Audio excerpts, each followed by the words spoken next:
हिमालय में कुंभ लगने वाला है। जी हाँ, 2026 में हिमालय की चोटियों में हजारों की संख्या में श्रद्धालुओं की भीड़ उमड़ने वाली है। लेकिन ये भीड़ किसी मेले के लिए नहीं, बल्कि ये उमड़ेगी गढ़वाल और कुमाऊं की बेटी की विदाई के लिए, जो अपने मायके से अपने ससुराल लौटेगी। ये सिर्फ इन दो मंडलों की बेटी ही नहीं है, बल्कि ये गढ़वाल और कुमाऊं की कुल देवी भी है। हम बात कर रहे हैं मां नंदा देवी की और उनके हर 12 साल में होने वाले नंदा राजजात की।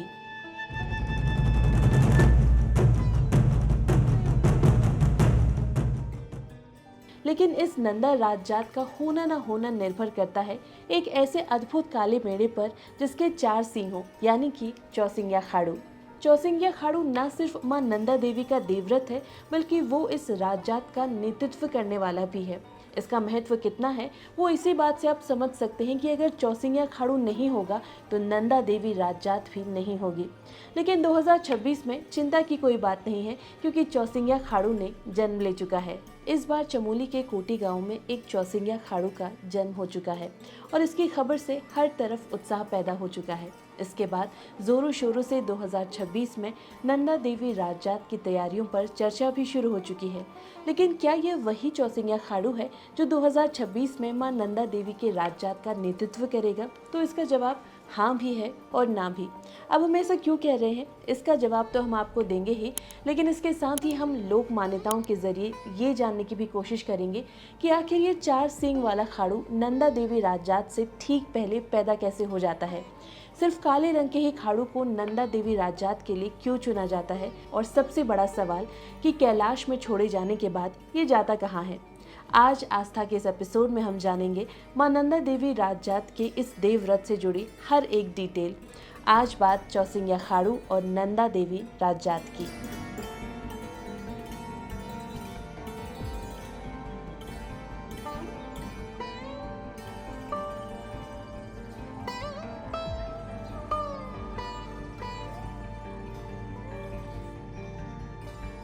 नंदा राजजात की ये यात्रा मां नंदा की पूजा और हिमालय की पवित्रता से जुड़ी होने के कारण प्राचीन वैदिक और पौराणिक परंपराओं का हिस्सा मानी जाती है। इस यात्रा का जिक्र स्थानीय लोक कथाओं में मिलता है। इसके साथ ही गढ़वाल और कुमाऊं के इतिहास में भी इसका जिक्र मिलता है। इसमें मां नंदा देवी को हिमालय की देवी के रूप में पूजा जाता है। ऐसा भी माना जाता है कि यात्रा कत्यूरी और चंद्र राजवंशों के समय से चली आ रही है। हालांकि आधुनिक समय में यात्रा की जानकारी 19वीं सदी से मिलती है, जब अंग्रेजों ने उत्तराखंड के क्षेत्रों का सर्वेक्षण करना शुरू किया और सब कुछ डॉक्यूमेंट करना शुरू किया था। इस पवित्र यात्रा को पूरे एशिया में सबसे बड़ी धार्मिक यात्रा माना जाता है, जो हर 12 साल में एक बार होती है। लगभग 280 किलोमीटर लंबी इस यात्रा का सूत्रधार होता है एक 4 सींग वाला मेढ़ा, यानी कि खाड़ू। लोक मान्यताओं में इस 4 सींग वाले मेढ़े को बहुत ही चमत्कारी बताया गया है। कहा जाता है कि इसके जन्म से ही अलग अलग घटनाएं शुरू हो जाती हैं, जो संकेत देती हैं कि नंदा माँ अब अपने ससुराल जाने वाली हैं। इसलिए नंदा राजजात की तैयारियां शुरू कर दी जाएं। अब वो कौन कौन सी घटनाएं हैं, इस पर हम आगे चर्चा करेंगे, लेकिन उससे पहले 2026 के लिए जिस खाड़ू को चुने जाने की बात मीडिया में चल रही है, उसके बारे में जान लेते हैं। क्या सच में ये वही खाड़ू है जो आने वाले नंदा राजजात का नेतृत्व करेगा? नंदा राजजात के लिए सबसे महत्वपूर्ण है 4 सींग वाला खाड़ू। अगर ये ना हो तो नंदा राजजात भी नहीं होगी। इसलिए जब मीडिया में चौसिंग्या खाड़ू के जन्म की बात आई तो बहुत ही जल्दी ये वायरल भी होने लगी और लोगों के बीच ये उत्साह भी जग गया कि अब 2026 में नंदा राजजात होगी। लेकिन नंदा राजजात यात्रा समिति का ऐसा मानना बिल्कुल नहीं है। उन्होंने इस वायरल पोस्ट को फर्जी बताया है। समिति के अध्यक्ष डॉक्टर राकेश कुंवर इस चौसिंग्या खाड़ू के नंदा राजजात के खाड़ू होने पर बात करते हुए बताते हैं कि चौसिंग्या खाड़ू का चुनाव धार्मिक परंपराओं के तहत होता है। जब भी ऐसा कोई मेढ़ा जन्म लेता है तो राजवंशियों को इसकी जानकारी दी जाती है। इसके बाद पारंपरिक अनुष्ठान मैढवी पूजन किया जाता है और फिर पंचांग जारी किया जाता है। इसके बाद आधिकारिक रूप से चौसिंग्या खाड़ू को नंदा देवी की यात्रा के लिए चुना जाता है। समिति के अनुसार यात्रा का पंचांग अगले साल बसंत पंचमी के दिन जारी किया जाएगा और जब तक ये प्रक्रिया पूरी नहीं होती है तब तक किसी भी प्रकार की अफवाह पर आपको विश्वास नहीं करना चाहिए। यानी कि समिति की माने तो अभी तक आधिकारिक तौर पर 2026 में होने वाली नंदा राजजात के लिए किसी भी चौसिंगिया खाड़ू का चयन नहीं किया गया है।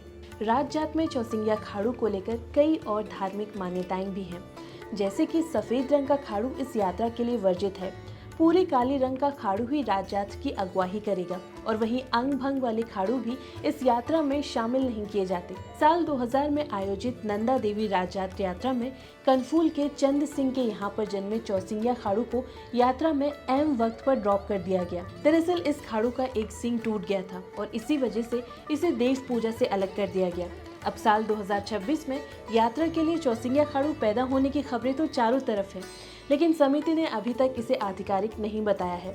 और जब तक चौसिंगिया खाड़ू नहीं होगा तब तक राजजात भी नहीं होगी और ऐसा पहले भी हो चुका है। 1964 की जात भी खाड़ू के ना पैदा होने की वजह से रद्द हो गई थी। बाद में 1968 में ये हुई थी। अब ये आने वाली वसंत पंचमी के दिन ही पता चलेगा कि इस खाड़ू का चयन होता भी है या फिर नहीं। लेकिन यहाँ सवाल एक और उठता है कि आखिर ये 4 सिंग वाला काला मेढ़ा यानी कि चौसिंगिया खाड़ू नंदा देवी से ठीक पहले पैदा कैसे होता है और राजजात के लिए सिर्फ काली भेड़ को ही क्यों चुना जाता है? इसका जवाब भी आपको देंगे, लेकिन उससे पहले नंदा देवी राजजात के लिए चौसिंगिया खाड़ू क्या अहमियत रखता है उस पर बात करते हैं। प्रोफेसर डी शर्मा चौसिंगिया खाड़ू और नंदा राजजात के बारे में बताते हुए अपनी किताब उत्तराखंड ज्ञानकोश में जानकारी देते हैं। वो बताते हैं कि 12 साल बाद नंदा देवी राजजात का आयोजन किया जाता है। इस यात्रा के आयोजन का निर्णय लेने और शुभ मुहूर्त का दिन फाइनल करने से पहले राज परिवार के लोग नौटी के राजराजेश्वरी मंदिर में मनौती मांगते हैं। इसके बाद एक दिन तय किया जाता है। जात के लिए दिन तय करने के दौरान इस बात का खास ध्यान रखा जाता है कि यात्रा कुलसारी नाम की जगह पर भद्रपद की अमावस्या को और होम कुंड में नंदा अष्टमी में ही पहुंचे। शर्मा लिखते हैं कि दिन तय करने के बाद पूरे क्षेत्र में चौसिंगिया खाड़ू की खोज शुरू कर दी जाती है। चौसिंगिया खाड़ू का पता लगने के बाद उसकी सूचना कांसवा के राजवंशी कुंवरों को दी जाती है। कांसवा गांव के ठाकुर खुद को पवार वंश के राजा अजयपाल के छोटे भाई के वंशज मानते हैं और इसलिए राजा के तौर पर वो इस हिमालय कुंभ का नेतृत्व करते हैं। खाड़ू के जन्म की सूचना मिलने के बाद सुबह कांसवा के कुंवर मेढ़े को लेने के लिए उस व्यक्ति के घर जाते हैं जहां उसने जन्म लिया होता है। इस पर उस परिवार और गांव के लोग उसका सांझ श्रृंगार करते हैं और एक फांचे में मां नंदा के लिए भेंट सामग्री रखकर मेढ़े को विदा करते हैं। इस दौरान लोकगीत गाए जाते हैं और गांव के बाहर तक मेढ़े को छोड़ने के लिए लोग आते हैं। देवी के प्रतिनिधि के रूप में इस चौसिंगिया खाड़ू को ससम्मान कांसवा लाया जाता है और उसकी वहां पर सेवा की जाती है। वहीं कुछ मान्यताओं के मुताबिक जैसे ही खाड़ू का जन्म होता है वैसे ही कुछ विचित्र घटनाएं घटने लगती हैं। जैसे जिस गौशाला में उसका जन्म होता है उसमें उसी दिन से बाघ आना शुरू कर देता है और वो बाघ तब तक आता है जब तक उस खाड़ू का मालिक उसे राजजात को अर्पित करने की मनौती यानी कि मन्नत नहीं रखता है। Doctor Shiv Prasad Nithani Nanda Devi the goddess of Uttarakhand नाम की किताब में लोक मान्यताओं का हवाला देते हुए लिखते हैं कि जब भी नंदा देवी रुष्ट होती है तो शैलेश्वर मंदिर क्षेत्र के सम्मानित लोग इकट्ठा होते हैं और राजजात आयोजन करने का फैसला लेते हैं। इसके बाद उस क्षेत्र के सभी नवविवाहित लड़कियां उफराई देवी की पूजा करती हैं। इसे मेडवी कहा जाता है और उफराई देवी की तीर्थ यात्रा की डोली जात्रा कही जाती है। इसके बाद कांसवा के कुंवर नौटी के नंद वेटक जाते हैं और राजजात आयोजन करने का संकल्प लेते हैं। उनकी प्रतिज्ञा से प्रसन्न होकर एक 4 सींग वाला मेढ़ा यानी कि चौसिंगिया खाड़ू उस क्षेत्र में कहीं न कहीं जन्म लेता है और बाद में इसी की खोज की जाती है। 4 सींग वाले खाड़ू का जन्म एक दुर्लभ घटना है। नथानी लिखते हैं कि अगर 4 सींग वाला मेढ़ा बिना प्रतिज्ञा के पैदा होता है तब भी यही समझा जाता है कि देवी राजजात की मांग कर रही हैं। वहीं सुरेंद्र सिंह अपनी किताब शक्ति इनकारनेट नंदा में लिखते हैं कि चौसिंगिया खाड़ू के जन्म का मतलब है कि मां नंदा मायके आ चुकी हैं। चौसिंगिया खाड़ू के मिल जाने के बाद सबसे पहले इस यात्रा के प्रमुख आकर्षण यानी कि राज छतौली को तैयार किया जाता है। इसके निर्माण का कार्य रुड़िया गांव के परंपरागत मिस्त्रियों रुड़ियों को सौंपा जाता है। जो शुभ मुहूर्त में नंदा के जागर गाने के साथ इसका प्रारंभ करते हैं। इसके तैयार हो जाने पर राजपुरोहितों के द्वारा विशेष वनस्पतियों और धार्मिक अनुष्ठानों के साथ इसकी पूजा और प्राण प्रतिष्ठा की जाती है। रिंगाल की छितौली भी राज जात की एक प्रमुख विशेषता है। लोक मान्यताओं के अनुसार देवी के आदेशानुसार हर 12 वर्ष में राज जात के संचालन कासवा के कुंवर रिंगाल की छितौली देवी के लिए लाते हैं। उत्तराखंड में देवी देवताओं को सोने और चांदी के छत्र चढ़ाने का रिवाज काफी पहले से है। मान्यता है कि मां नंदा द्वारा अपने लिए रिंगाल या बांस की छतरी मांगी जाती है।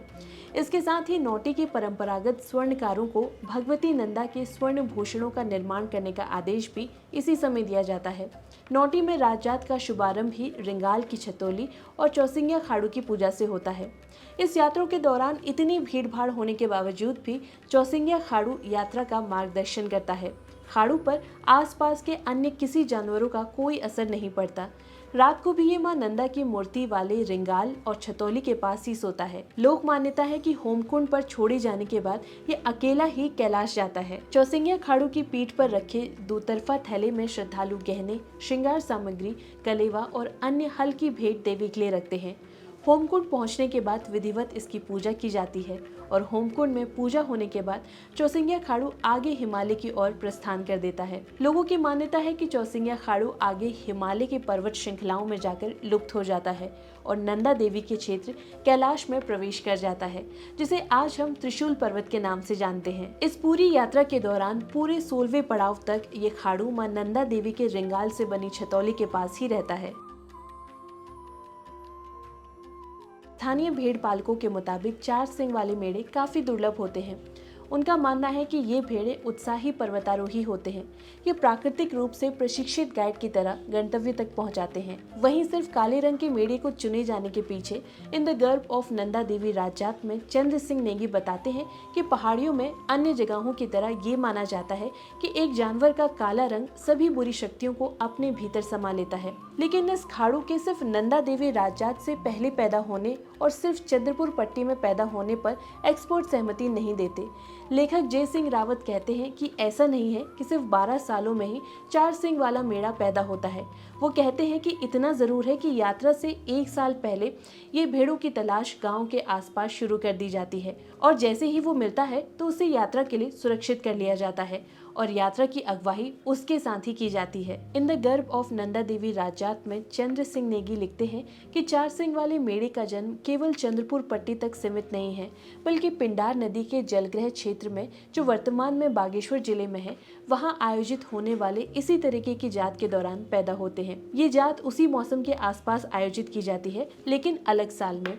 ये सुंदरदुंगा ग्लेशियर की ओर बढ़ती है, जो नंदी कुंड में समाप्त होती है। वहीं जीबी पंत यूनिवर्सिटी के प्रोफेसर वीएन शाही कहते हैं कि ये अनोखी नस्ल सिर्फ उत्तराखंड में ही मिलती है और फिलहाल इसके शरीर की बनावट को लेकर रिसर्च हो रही है। Wild life expert S Satya Kumar कहते हैं कि 4 सिंग वाले खाड़ू का जन्म जेनेटिक वेरिएशन की वजह से होता है। ये लाखों भेड़ों में से एक के साथ होता है और ये बहुत ही रेयर है। वो ये भी कहते हैं कि एक ही क्षेत्र में हर 12 साल में चौसिंगिया खाड़ू पैदा होना एक विचित्र चीज है, जिस पर केस स्टडी होनी चाहिए। खैर, हर नंदा राजजात से पहले कैसे और क्यों इस पट्टी में चौसिंगिया खाड़ू पैदा होता ही है, इसे एक्सपर्ट भी एक विचित्र घटना मानते हैं। वहीं लोग मानते हैं कि ये मां नंदा देवी का ही एक चमत्कार है। आप इस घटनाक्रम को लेकर क्या सोचते हैं, कमेंट बॉक्स में हमें जरूर बताएं। और अगर आप मां नंदा देवी को जानना चाहते हैं तो हमारी ये रिपोर्ट भी जरूर देखें। इसके साथ हमें ये भी बताएं कि आपको हमारी ये प्रस्तुति कैसी लगी। अगर पसंद आई हो तो इसे लाइक और शेयर जरूर करें और घुघुती को सब्सक्राइब करना ना भूलें। धन्यवाद।